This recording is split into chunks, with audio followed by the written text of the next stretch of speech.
I am sitting in bed drinking beer. Nice. Oh, Sitting you were in living beer, right. drinking bad. Yes. Yeah. Welcome to Love in Brief, a brief ABDL advice podcast focused on issues of love, as the clever name suggests. I am Resident Yes, and Road Not Taken is on the road, well taken, going to visit some family for the holiday. So it's just me as your intrepid host today, but I have two fabulous guests to talk with about a topic that, honestly, this is a little trip down memory lane for me, and it's also new information because home parties are the way that I got introduced into the community for the first time. And I'll tell that story in just a little bit. But also, I've never really thrown one. So the questions that I'm asking, sometimes I'm asking questions for you. These are all for me. This is just for my own benefit.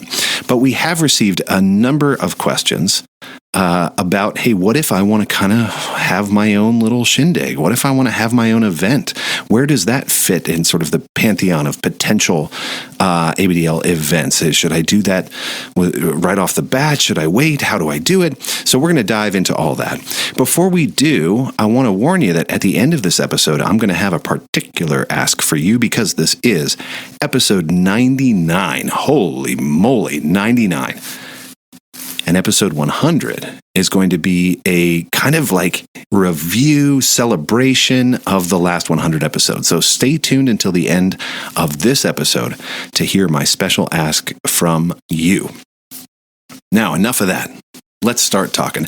I've got two friends here who I want to introduce to you. And first, I will start with a friend that I have known the longest.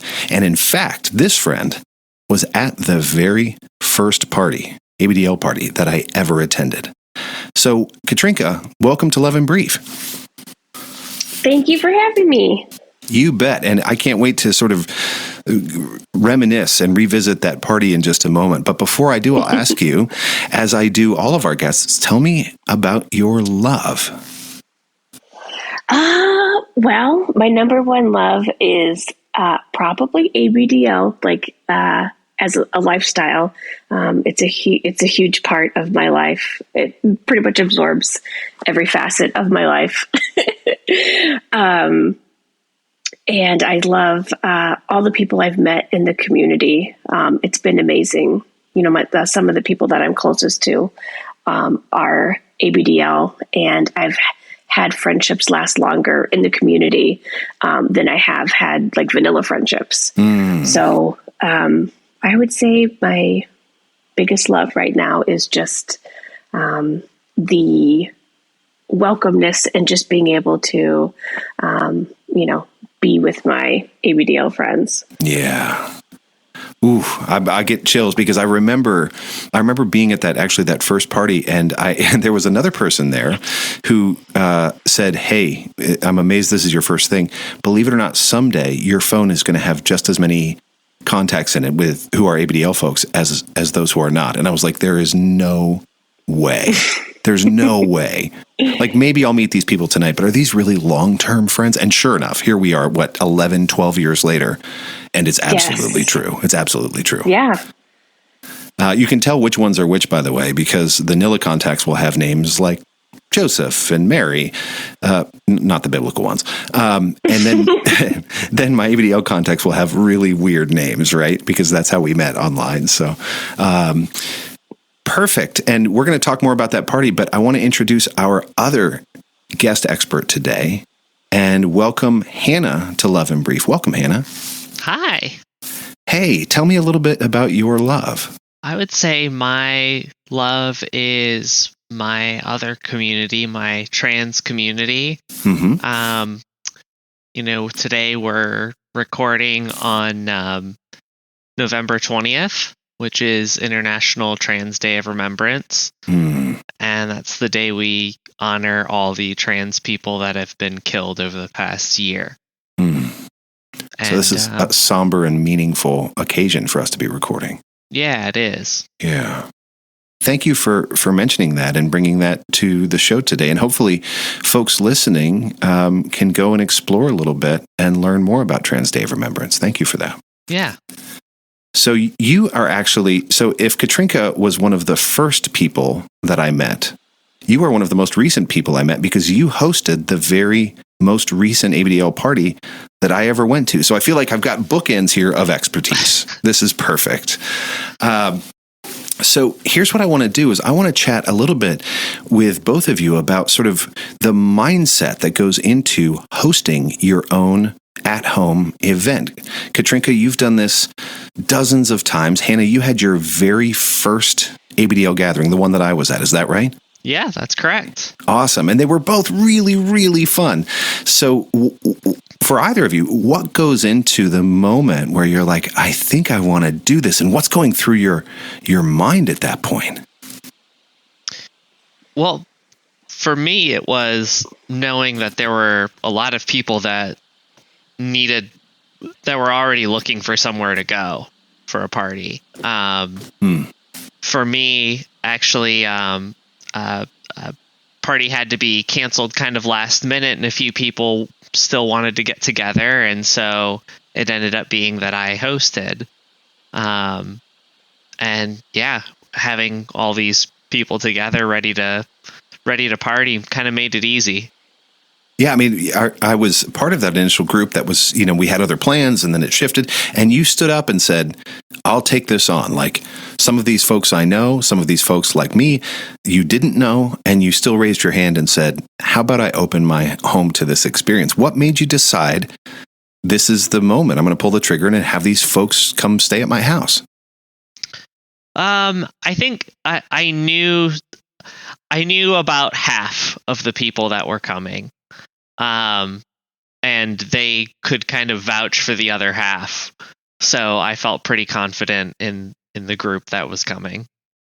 Oh, we're going to get into that when we talk about guests and vetting. That's really good. So you had half the folks that you already knew and trusted, and you felt like they could vouch for the other half. Yeah, exactly. Yeah. And Katrinka, this is not, the first time, the second time, or even the 20th time you've done this, but if I can back you up into that first step out, do you remember what made you turn the corner from I like to go to ABDL events to I want to host my own? I think for me, I love being a hostess. I love, my general nature is I love taking care of people and providing a safe place for people to feel like themselves. And over the years, the parties got bigger and bigger and bigger. But initially it was just, I had the space and I just wanted all of my friends together in one spot where they felt comfortable. It's interesting that both you and Hannah were in mind of and reacting to other people's needs, wants, and desires in that moment, that you both saw an opportunity where you felt like there was, in Hannah's case, there was a very real, obvious present hole in, something missing, in that it was like, oh, we have nowhere to have this gathering. And Katrinka, in your case, it sounds like there was just a group of people who you thought could get together, or was there a push like, hey, somebody host something? I think it was more of a somebody host something. And, some of our early parties, like Epic Party, which I think was 2008 or 2009 was one of the very first parties that we hosted. And there was people, from all over the US. We probably had 30 people in our home for a weekend. Wow. So that was, we definitely went big the first party that we had. So you didn't mess around. You went straight from 0 to 30 people staying at your home. Yes. I have so many questions. But it sounds like there was a responding to a need, like the community, the folks around you were like, hey, we got to get together. And you said, I've got the space. Let's do this. Yes. And, everyone,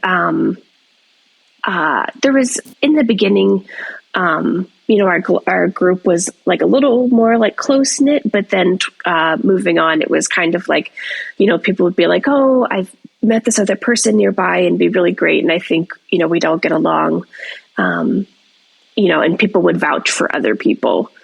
And then it just kept, it just grows from there. Yeah.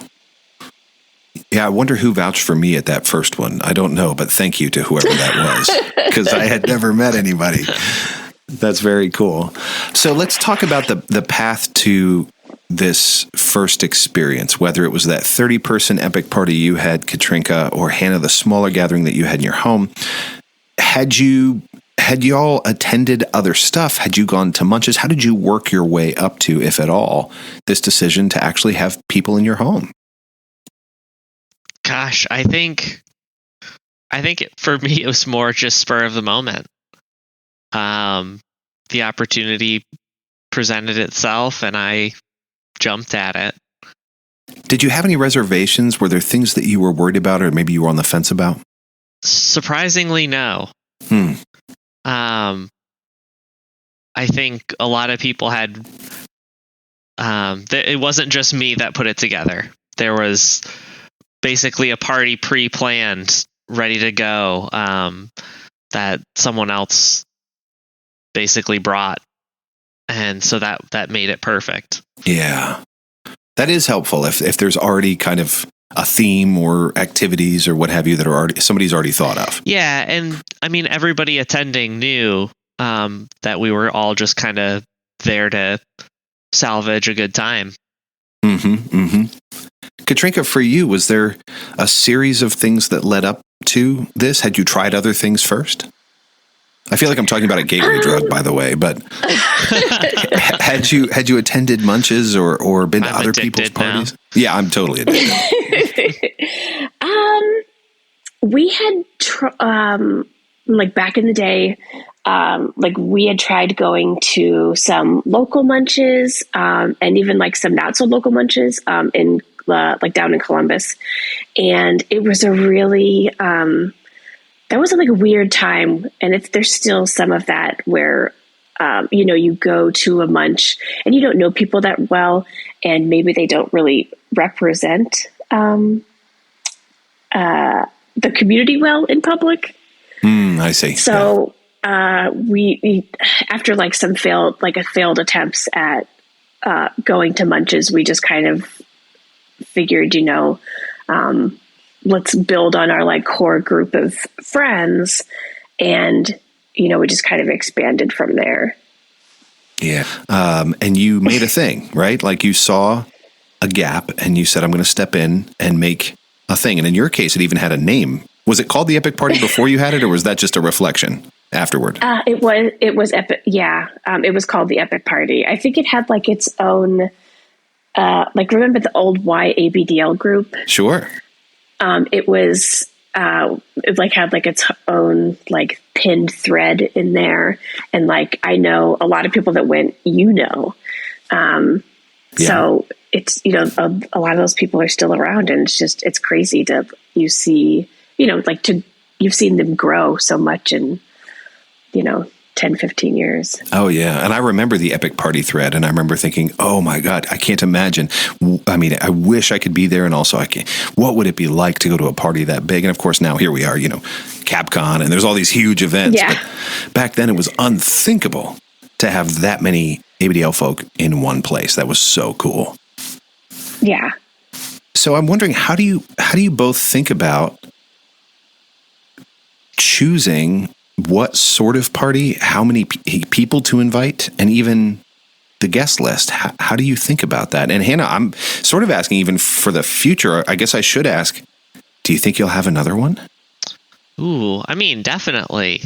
Nice. I'm inviting myself. That's what this is. Of course. Yeah. Of course. You're both invited. Thank you. Whenever that will be. I don't know. Whenever scheduling happens or... things adults say. Well, I'll definitely do another one. So as you're both pondering, sort of the next one or even considering the last one, how do you think about how many people to invite, how to think about what kind of party it's going to be, and how the guest list is going to work? For me, it always starts out with like a smaller amount of people. It's like, okay, we're going to invite maybe 10 people. And then it's like, oh, well, we haven't seen so-and-so in a while, so we should invite them. And then that person's like, oh, well, could I bring my new partner? or a really good friend of mine. I think you guys have a lot in common and they'd fit in well with the group. And it just kind of grows. Like I recently planned a party and it started out as 12 people and it went up to like 21 people. Oh, holy shit. That's not even close. And it just keeps like, it's just snowballs. And I'm like, yeah, like I never want to turn anyone down, you know, especially if it's people that I already know. It's like, there's always, space, you know, we can make space. And, you know, I really enjoy having as many people as possible to make an interesting party. Now, the way that you're talking about it, and even with the epic party, like I'm picturing Windsor Castle when you say we can make space, that it just is, you know, expansive 65,000 square feet, but that's not the case. How do you think about making space in your parties? Well, in like our house now,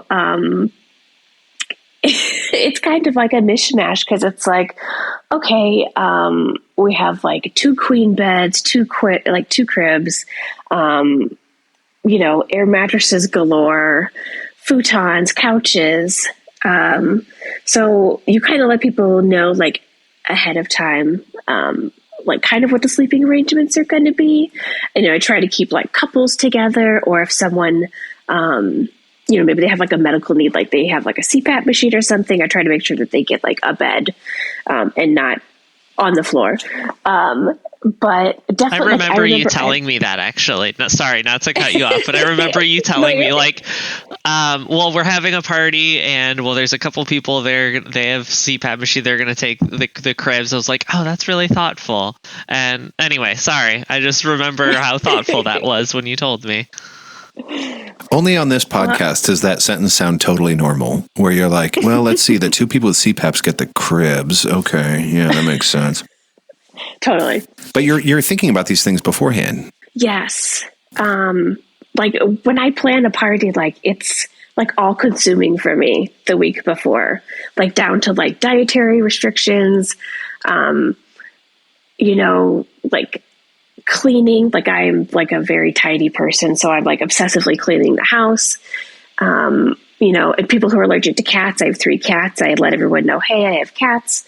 They live here too. So if that's going to be a problem, you know, I try to put them in a room that I've, like the guest room that, you know, I've wiped down the walls and the ceiling fans and like laundered everything. And, you know, just try to like put things out there that might be difficult for people, you know, and just ask, you know, try to accommodate people as much as I can. You know, I've never had like any outrageous requests. But yeah, it's like I can only fall asleep on a giant stack of vintage 10s, for instance. This is me telling you that for the next part. No, I'm just kidding. Oh, okay. Yeah. And I mean, Hannah, you did something really similar. I mean, I was so touched. I had never met you before, and you had created such a wonderful, clean, appointed space for me and for the others. I mean, you really went all out. What was it like to prep for that party, especially on short notice? Wow, you're giving me far too much credit, way more than I deserve. I blew up the air mattress for you. Like that's no, I mean, it was extent. Like, no, I mean, I noticed details like down in like even in the guest bathroom, it was like brand new soap and brand new towels. Like everything felt so like you thought of us, you know what I mean? And I imagine that's a lot of work.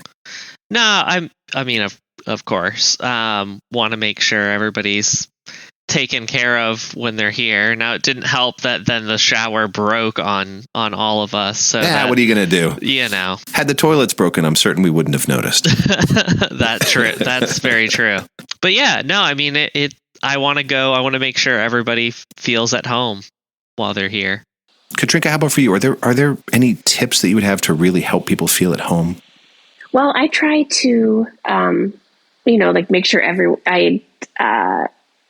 make sure there's just lots of like snacks and drinks and there's always like comfortable places for people to sit, and you can listen to music in one room, you can watch TV in another room, you can go upstairs and nap in another room, especially if it's like a weekend long party or something. Try to plan like excursions during the day, just to get people out of the house and people who want to stay behind. I guess like for making it like homey, that's kind of hard to say. I guess I just try to anticipate everyone's needs, which can be kind of hard. But that's got to be tiring. It's some of our longer parties, and Hannah was at my house for a party recently, like within the past, was like a month and a half ago, 2 months ago, maybe. Yeah. And Hannah's like the best house guest. She makes amazing coffee cake that she always I got brings. to have it. It's so good. No, RY did not get to have any of that. That was a fake. It was awesome. My oven broke, and so the coffee cake didn't cook all the way through. So everybody got mush cake. Okay, well, I love mush cake, and that's all I want from here on out. Fine. I think you're always like your worst critic on your baking. I know. It's always been good. Yeah. So you're trying to anticipate needs. You're trying to think ahead. Inevitably, stuff is going to come up, right? Have you experienced any surprises that you had to sort of handle on the fly? And if so, how did you handle it?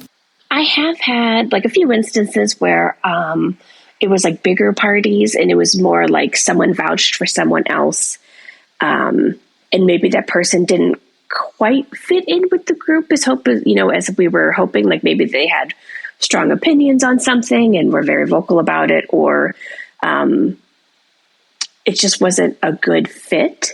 And then you just kind of have to, try to facilitate, like encourage like positive conversations, and like not, try to avoid the, regular like political, religious, you just try to facilitate like more positive conversations, or like try to just, distract people with, not distract, but if you feel like maybe something's a little off, try to, start a game or an activity, just to try to. I feel like you're describing like a party host's worst nightmare. Yeah. And I'm like on the edge of my seat, like, yes, do those things. Oh my You're right. gosh. Distract. Yes. Yeah, I picture like jingling your keys, just like get everybody to look over here. That horrible thing that person just said? Oh, look over here. I made a pie. Do a conga line, whatever it takes. Like, yes.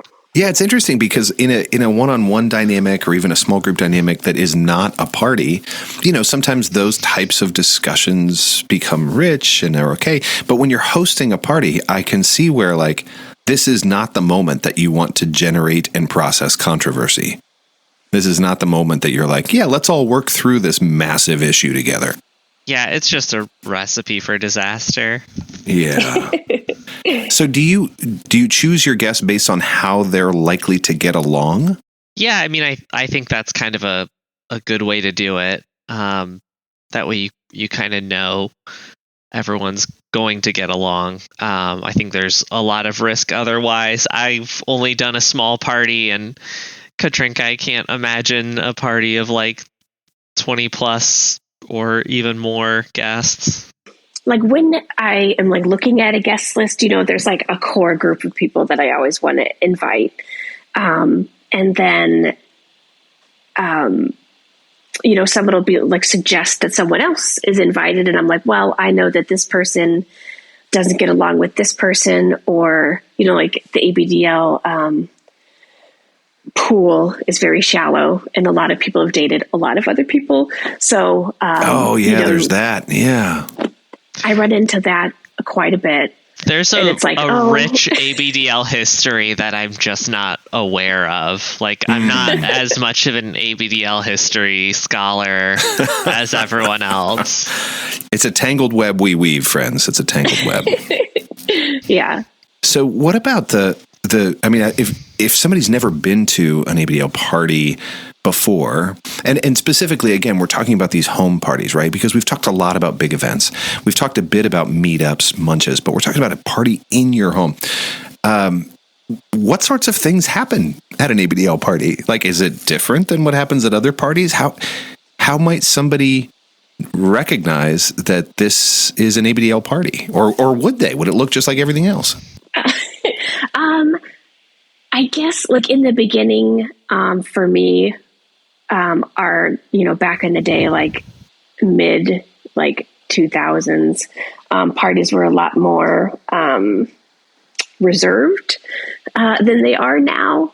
And I think it was just maybe, the group of people that, we were with, like, we used the code word dip. People didn't even say diaper out loud sometimes. And, we were just, we were kind of repressed, because it was still new, to even be within able to, the confines of the party. Yeah. They still weren't saying it. Yeah.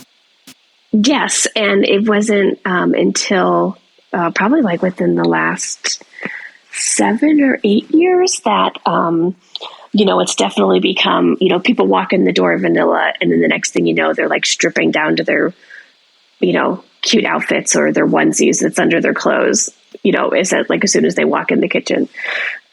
So it's definitely that's changed. Adorable.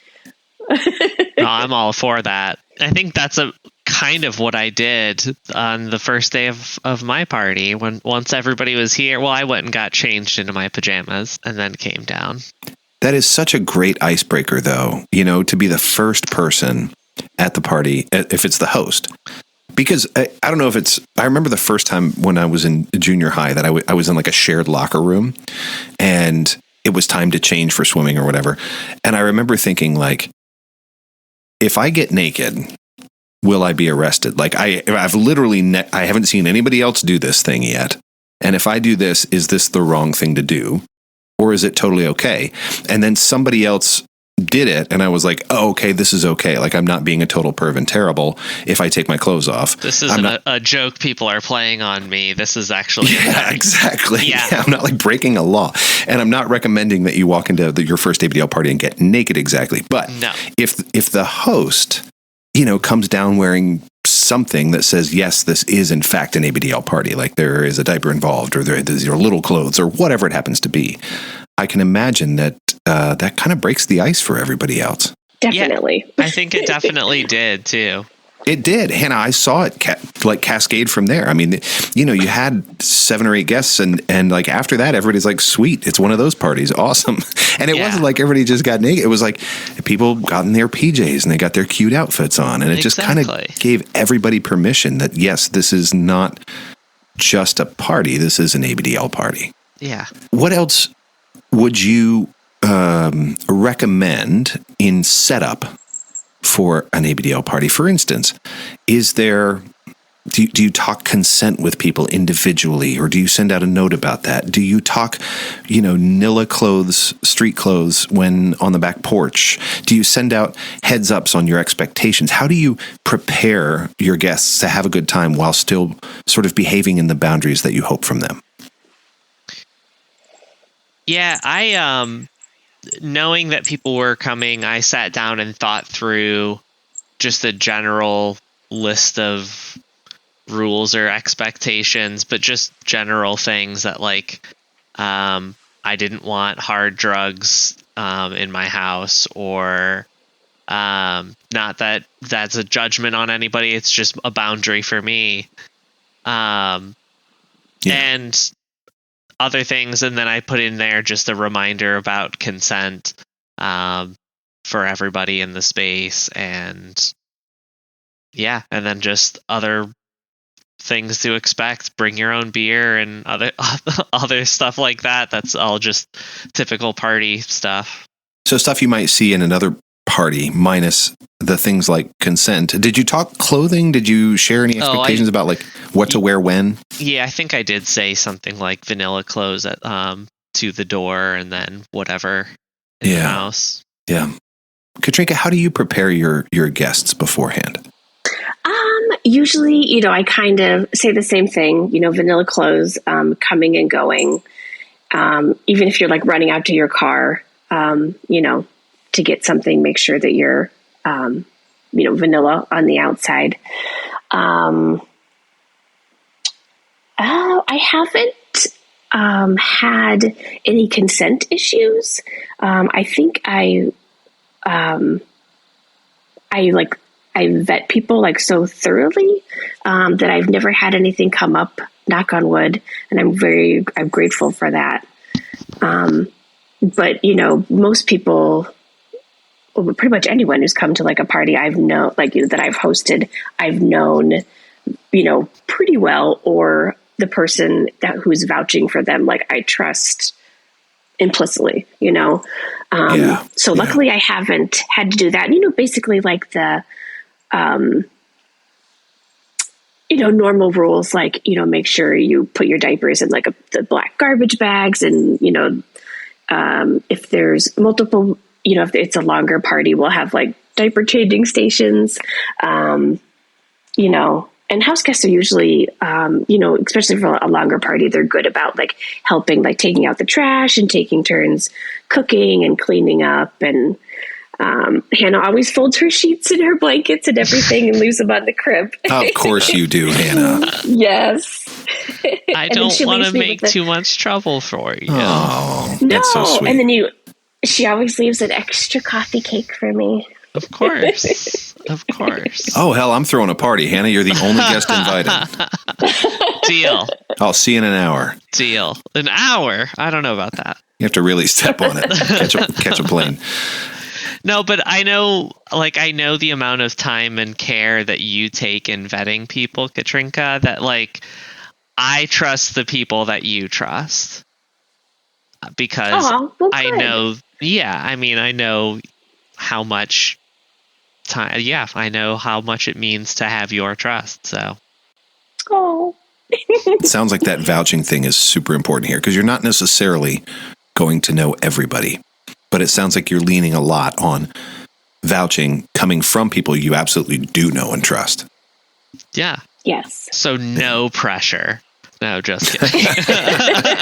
Well, but you make such an important point, Hannah, which is you're actually leaning on the trust and integrity of the host there, right? Because it's not, we're talking about the host taking a risk, but every guest is also taking a risk on the other guests. And you're leaning on the integrity and the history of this host and doing good vetting and vouching. Yeah, that's a really good point. Yeah. So you've got your party in planning stages. You've done all the prep. It's day of. Things, folks are coming through the door. Things are starting to get in full swing. Talk to me about activities. Talk to me about things that you pre-plan versus unstructured time. And even the mix of those. Do you want to plan a ton of stuff? Do you not want to plan a ton and just let it happen? What do y'all do? I have a bunch of just kind of offhand party games ready to go whenever I need them. So that was good to have, but I definitely think unstructured time is needed as well. Is it anxiety producing to have that unstructured time? I'm picturing myself being like, is everybody having fun? Do I have to plan stuff? Or does it just sort of come naturally? For me, it kind of felt like it came naturally. But yeah, there were definitely moments where I was like, is everybody active or engaged in something that they're getting enjoyment out of or something? Yeah. I was so impressed, Hannah, because, of all the things for us to do, we fell, and I know you have all these wonderful party games, like we fell into charades, right? Yeah. Like, which is like the most wholesome game ever. And it was so fun. Like, it was legit laugh out loud funny. It really was. And made for some of my favorite memories of the weekend. Like this game that's been around for, 5-10 decades, I don't know. And it was legit one of the highlights of the weekend. Yeah. And even just sitting around playing Fortnite and watching each other and cheering each other on, like unstructured, super fun. Yeah, it was a good chance to just zone out on something. Yeah. Katrinka, how do you think about activities and planning versus unstructured time? Well, for me, it depends on like the length of the party. If it's just like an overnight thing, it's usually more unstructured. People, if it's like a large group of people usually break off into groups. Maybe some of the people who are more introverted might go upstairs and like hang out in like the nursery and like play with toys and just like relax and watch cartoons. People who are like more of party animals probably usually like in the kitchen or in the dining room. And people usually end up in the dining room quite a bit for like, even if playing like card games or board games, drinking games. But for a smaller party, I would say most of it is unstructured. And then for longer, like maybe like a weekend party, I try to do at least one outside of the house activity, mostly just to give my partner a break because he does most of the cooking. He's a good cook and he does most of the cooking. So I try to get, make sure that he has space. And then, people who don't want to go on wherever we're going, like if we're going to like the pumpkin patch or, the petting zoo or whatever. People who want to just stay and chill, or, people will sleep in until like noon. And then some people are up at like 6 a.m. I think that kind of field trip is really necessary just to get people out of the space a little bit. Yeah. Let people stretch their legs and go out. Or if you stay back, then you get a little more, room. Everybody's not on top of each other kind of thing. Yeah. I agree. Especially if it's multiple days like that. Yeah, it's really nice to get out of the house and to create that space. Like there are folks, R&T is really introverted. And so she would, after about a day and a half, she would kind of hit her limit. And so to have, even if it's a really fun outing, to have the option to stay back and just have some quiet time in one of the rooms and there's not people everywhere, man, that was invaluable for her. And I'll try not to speak for her since she's not here, but I remember thinking, oh my gosh, what would we have done without this time? So what about, I think there are probably some barriers that folks are imagining, and we'll go through a couple of them, but the first I want to talk about is cost. I mean, right? Everything's very expensive right now. I'm sure leading up to a party, you're anticipating cost expenses. How do you think about the financial investment of a party, and are there ways to mitigate some of that?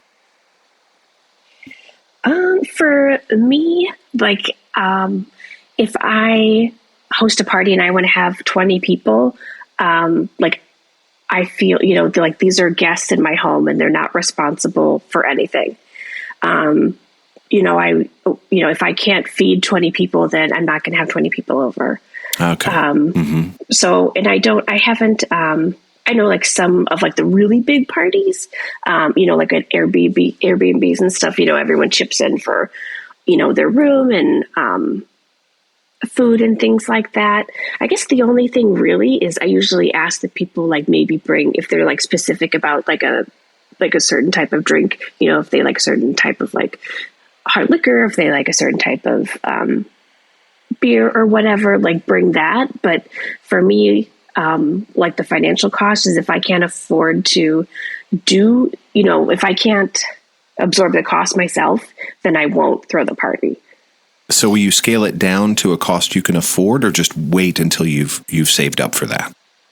I do like throw smaller parties, or it turns into like, I'll be like, oh, hey, Hannah, having a couple people over, you want to come up this weekend, or whatever. It's just smaller things to like tide me over, I guess, until bigger things. So you do sort of an all-inclusive approach. Like once somebody walks in your house, you've got this from there on out. They're not cooking. They're not bringing a potluck. They're not chipping in for whatever. You're planning it from the beginning. I'm only having as many people as I can afford to take care of for that whole period. Right. Like in my head, yes, that's how I think. But honestly, like almost, people rarely show up empty-handed, and people are very, everyone I've had for parties, like house guests, are very, they don't expect you to, provide every single tiny thing. I mean, of course, like that's what my plan is, but very rarely do people show up empty handed, and, people will, help out cooking or, cleaning up, things like that. So they're sharing some of the burden. Okay. Got it. I found that with the party that I threw as well, like you were there and several others that just kind of jumped in and chipped in while they were there too, which made it that much easier. Yep. And I've been to the whole spectrum myself, and I've enjoyed the whole spectrum. Some events or parties that I've been to where for whatever reason the host says, look, I've got everything covered, just show up. As long as as long as you're here, I've got food and whatnot covered. Maybe, as you said, Katrinka, like if you have a special drink, of course, bring it, but I even have some of that, all the way through to, hey, I don't have a lot of money, but I would love for people to get together and I'm willing to host. So if everybody could send, $45 or bring food or sign up for a potluck, and both have been amazing. And both models and everything in between works really well. And sometimes it's just, hey, if you could bring just this one thing, I'll take care of most of it. But if you could bring this one thing, you're in charge of that. So for instance, hey, we're going to have one night where I know you make amazing chili. Could you bring the stuff and just make chili? That will cover that one meal or whatever it happens to be. I've seen the whole spectrum and all of them have been really, really fun. No, I was just going to say, yeah, I mean, there's a lot of different ways you can do it for sure to just split out the burden, share the burden. What about space? I think that's a concern for most people, right? Like, how could I really think about having a party? Maybe I feel like my space is too small, or I don't know how to plan for my space. How do each of you think about the room that you have and how it might relate to the number of people that you want to invite? It's usually, like I was saying earlier, like people who, I try to keep like couples together. And a lot of times it is like like I'll clear out like a big space in our den, and then it's like air mattress central. You know what I mean? Just a bunch of people lined up in one big room. Yeah. Or I've got like a mattress thrown on the floor, like in our bedroom, and there's people sleeping there, and it's like, okay, well, there's like our bed's big enough for 3 people. Like, who wants to, if there's no place for you to go here. Well, that's fun. Like some people will just, I would say like some of the younger people, like I've had people like fall asleep, like curled up in like my bean bag. I've had people fall asleep on the floor and they don't want to be moved. I could totally see somebody falling asleep in the bean bag for sure. That looks so comfy. I know where Hannah's sleeping at your next party, Katrinka. No, I call Little Spoon. Oh, cute. Yeah, I mean, I'm a big fan of couch sleeping myself. I sleep really well on couches. And I think sometimes I have a tendency to think, well, maybe I'm not being a good host if I'm like, somebody could sleep on the couch. I'm just saying, if you're inviting me over, leave me room on the couch. I love the couch. So it's okay to have folks sleep on the floor. It's okay to have folks sleep on air mattresses in a big room. It's okay to have folks sleep at the end of your bed in a sleeping bag or whatever. Those things are okay. Yes. I just try to give, a heads up ahead of time, and try to accommodate, where I can. If people, maybe if someone is like vouching for someone else, try to room them like together, or, if I know someone is like, maybe they need, they have a little bit of like social anxiety, or they're like very introverted, I'll put them like upstairs, where they have like a door, they can shut the door, they're not in the big introvert or extrovert pile in the living room. You know what I mean? Yeah. Yeah. And I've even seen that work dynamically during the course of a party or a weekend where maybe somebody had a plan and, hey, I put these 2 people in this room and they have a door, but then somebody does, maybe who was out in the main area, has an introversion, or they have a need to be alone, and everybody's totally cool. I mean, I've seen it a bunch of times where it's like, hey, could I go take a nap in your bed? Yeah, that's totally fine. Can I go chill out in your room? Can I have some quiet time behind your closed door? Absolutely. I think my experience has been that folks want everybody to have a good time, not just the host wants that. And if they can create space for that to happen, they do. I think there's definitely moments for me where I've needed some alone time even in the middle of a big party. I think I experienced that multiple times during CAP. So yeah, for sure. And so the hard and fast rule is it's not applicable, right? It's not that this is somebody's bedroom and nobody's allowed in there. You can have dynamic spaces. Yeah, absolutely. So one of the other barriers I think that may come up is that folks are concerned about their stuff. Like, I have stuff that I really care about. Do y'all do anything to like prep your stuff so that it's not jeopardized while people are there? I don't have a lot of jeopardizable stuff. So I mostly just tried to tidy up the space and dust everything and clean around. And so you weren't worried about, I mean, because I know you had some memory stuff on the shelves that was important to you. I didn't know if you worried about like somebody's going to take my stuff or break my stuff. No, I mean, I think that comes with part of the vetting of the people. Like, I trusted the people that vetted the people I didn't know, and I knew the rest of the people, and I knew the rest of them. So I felt confident that people were going to respect my space. Yeah, you're right. I guess a lot of that does come with the trust element. Katrinka, how do you handle stuff and your stuff? I would say the same. I wouldn't have anyone in my house if I didn't feel 100% comfortable. If I felt uncomfortable in any way, or if I didn't trust them or trusted the person who vouched for them, then I just wouldn't even have them over. Yeah. So it's never been an issue. And I don't have like a lot of, valuable things. Like, I have 3 cats. Like, you're never going to have nice things as long as you have like cats or kids. Yeah. So are you afraid they're going to take the cats? I wouldn't be surprised if someone tried to take one of my kitties home, because they're pretty friendly, but pretty nice. Yeah. I mean, if I didn't trust them, like implicitly, I mean, every party I've had, I could go run errands or whatever and be the house, I could leave the house in capable hands. Mm-hmm.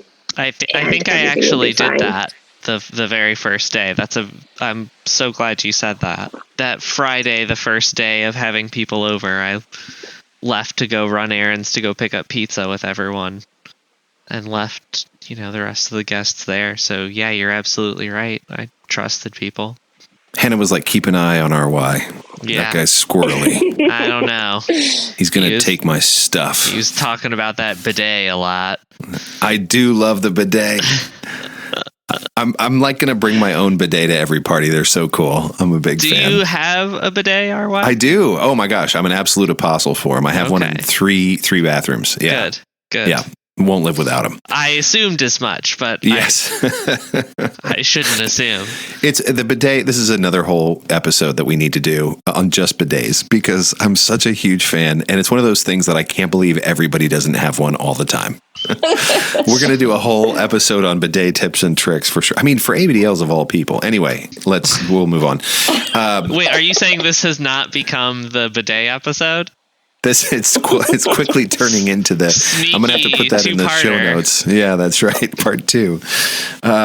So here's one thing we haven't talked about is dips. It's like, interestingly, when I talked about stuff, most of the time when people come to stay at my house, that's the one thing I hide, right? That's the one thing that isn't out. Everything else is fair game. At an ABDL party, what do you do about dips? Do you share? Do you expect people to use yours? Do you have people only bring their own? Are there exchanges? What do you do?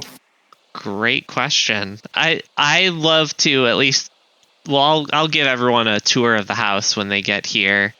And I usually end with my my diaper closet.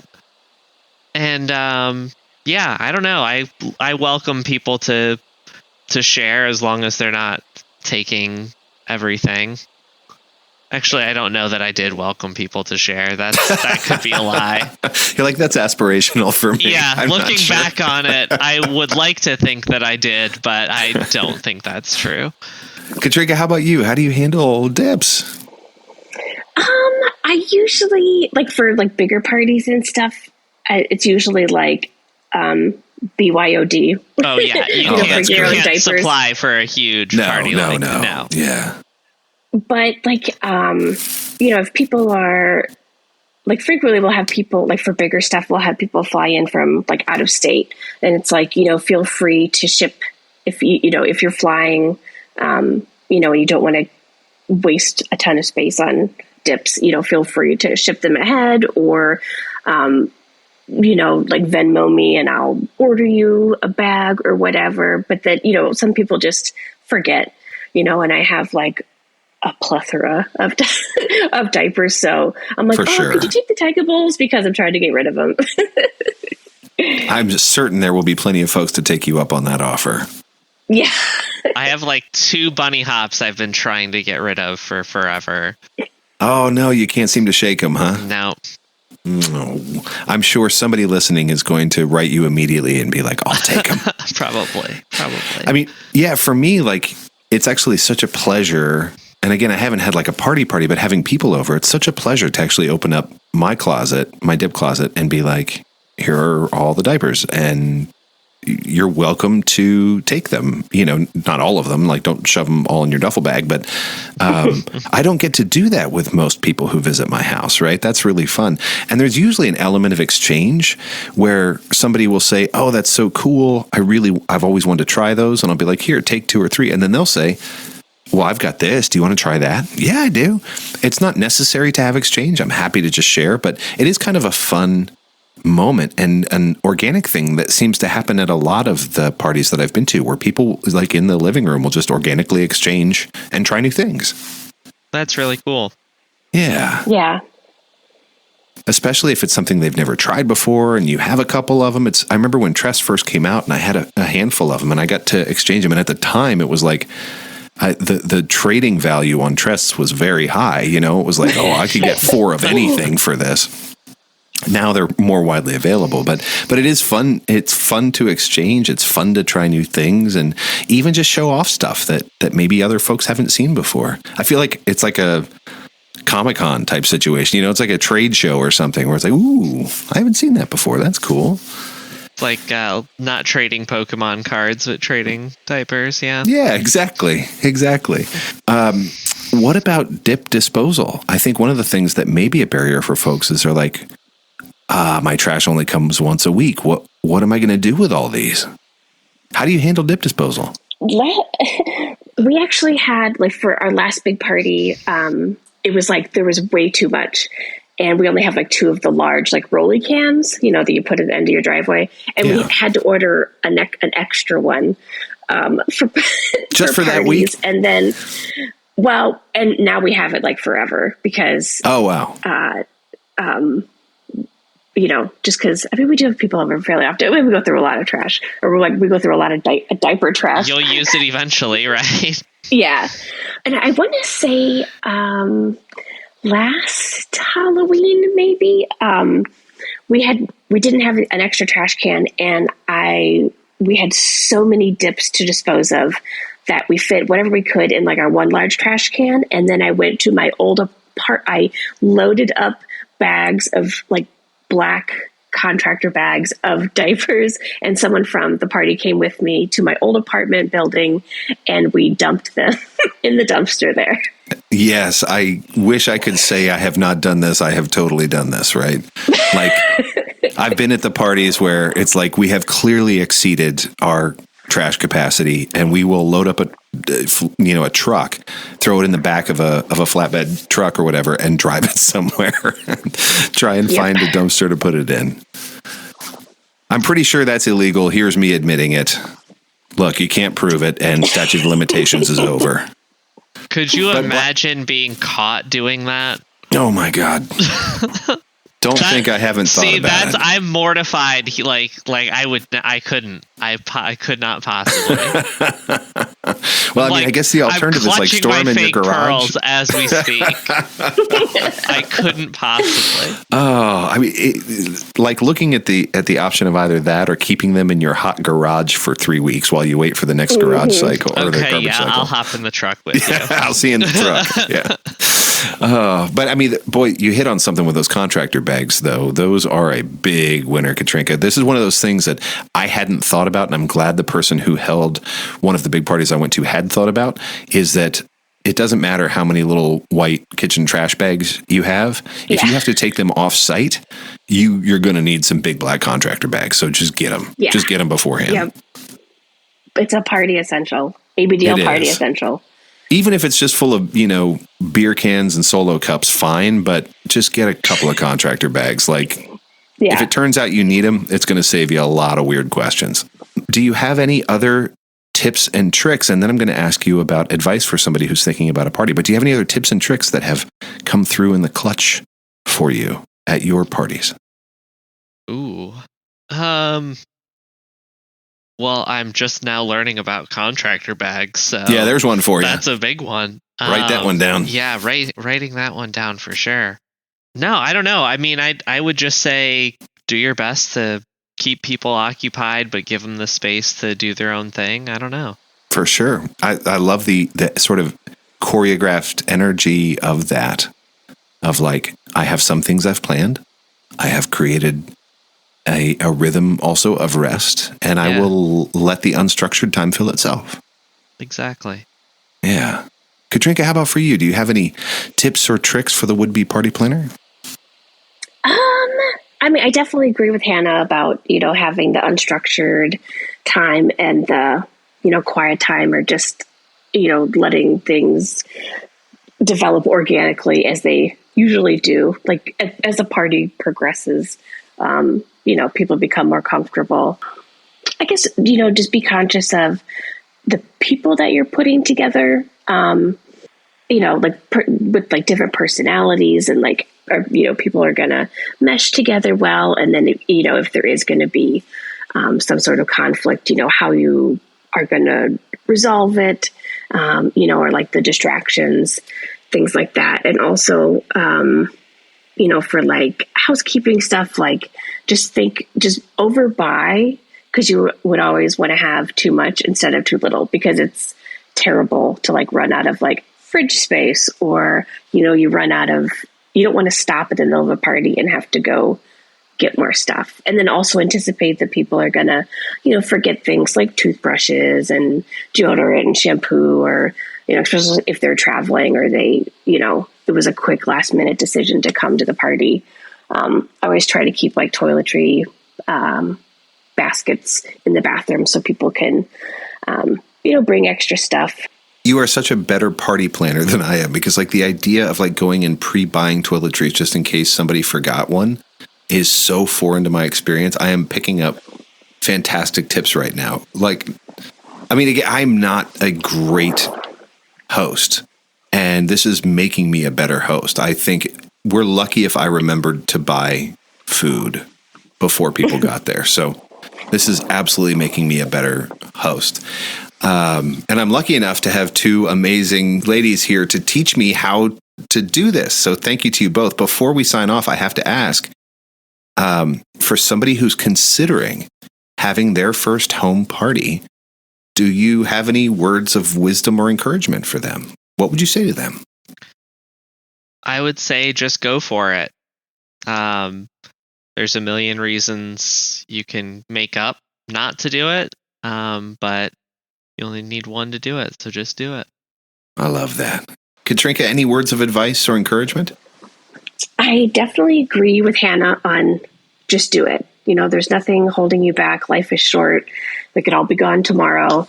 Throw the damn party, wear the damn diaper, kind of thing. Fuck and yeah. Also, if you are planning on, having people, maybe like a larger gathering, like some of the Airbnb type things, just vet thoroughly and make sure that you're clear in your expectations, like the coming and going vanilla, disposing of your diapers, that kind of thing. Just boundaries. Make sure people are aware of boundaries as well. Communicating those boundaries is so important. Yes. Absolutely. Yeah, you can't expect people to stick to boundaries you haven't communicated. even if they seem like common sense. And the same goes with consent, right? So absolutely, people should have common sense when it comes to consent. But if it's your party, my encouragement would be to communicate what you mean by consent. For instance, at this party, we use the traffic light system, or at this party, the expectation is this. Same goes for wearing NILA clothes and doing NILA things versus ABDL things. I'm really glad you mentioned that because once it's already happened is not the time that you want to address it for the first time. Even if you know folks well, there's no harm in stating your intent. Is that fair? Absolutely. Definitely. Yeah. Well, this has been wonderful. You have educated me today, and you're giving me more, not only tools, but sort of gumption to go and actually have my own proper ABDL house party. And I look forward to inviting both of you to come down and party with me at Shea RY. In the meantime, if folks want to get in touch with you, Katrinka, how do they do that? They can find me on FetLife. It's just Katrinka. Perfect. And Hannah, how do folks get in touch with you if they want to do that? They don't. I'm pretty much a ghost, so Okay. I don't really do social media or any of it. So they can ask Katrinka how to get in touch with you, and then Katrinka can reach out. So now it's all on you, Katrinka. And then we'll discuss whether or not I want to reach out. We'll discuss that, but she has to vet them first. That's right. There's a lot of vetting that needs to happen. Well, just wonderful to be with you both. Thank you so much for joining me on Love and Brief. And before we go, just a reminder, as Hannah reminded us today, that today is Transgender Day of Remembrance, and I encourage you to go and learn more about that. Also, it's our 99th episode. I promised you an ask. Here it is. I really want your favorite memories, episodes, and guests. I need to know what they are because we're going to do a retrospective, but I'll tell you what, I'm not going to do it until I have all of your input so that I can not only remember for RNT and I that the two of us can reminisce, but we want to reminisce with you. So happy to wait, but I don't want to wait too long. If you would, send me at loveandbrief@gmail.com just a note that says your very favorite episode or guest or moment from Love and Brief. It could be as vague as it was that time you talked about ... It could be as specific as, hey, on episode 23, 42 minutes and 10 seconds in. Either one is great. If you don't want to email, totally get it. Just so you know, when you do email, I don't send you anything back. I don't keep your email. I won't send you spam. I don't add you to a list. I immediately download the text of it and I delete the email, so you won't receive anything from me. You don't need to worry about that. But I understand some folks don't want to email. No problem. You can also send it to me at Instagram at Resonant Yes, or on Tumblr, Resonant Yes.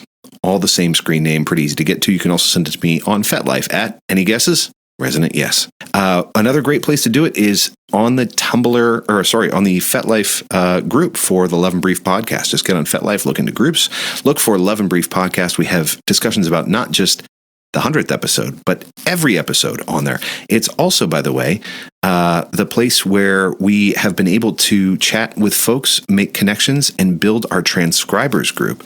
And we're in the middle of sending out another ask for those who'd be willing to help us transcribe, because we've gotten a little bit behind on transcriptions. And our good friend, Teddy Bear with me, is working on rebuilding our transcriber team with some of the amazing transcribers we have so far, and potentially with you as a new transcriber. So if that's something that interests you, please do sign on to FetLife and look for that post in the FL group. That's if it's not out yet, it'll be coming out in the next day or two. Raise your hand, join the transcribers group, and help create access to Love and Brief for those who can use transcriptions. If you are somebody who could use a transcription, go to transcripts.loveandbrief.com, and they are waiting for you. We're just a few back, so we're trying to catch up now, and Teddy Bear with me has been so kind to take on that mantle. That's it for us, friends. Any further words today before we depart? Nothing. Thanks for having me. Yeah, thanks so much for having us. Absolutely. This has been another episode of Love in Brief.